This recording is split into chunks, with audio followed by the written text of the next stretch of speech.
After depositing fiat or cryptocurrencies in your wallet, you can transfer them between your different accounts, funding, trading, futures, or others, to perform various operations. Start by logging into your KuCoin account. Once on your home page, click on Assets, then on Overview.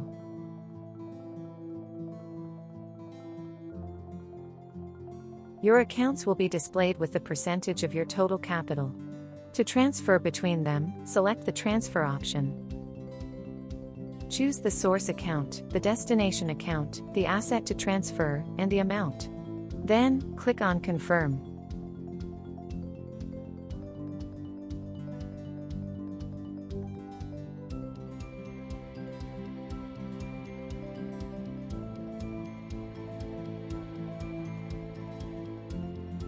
Even if the displayed percentage doesn't update immediately, you'll find your transferred assets in the selected account.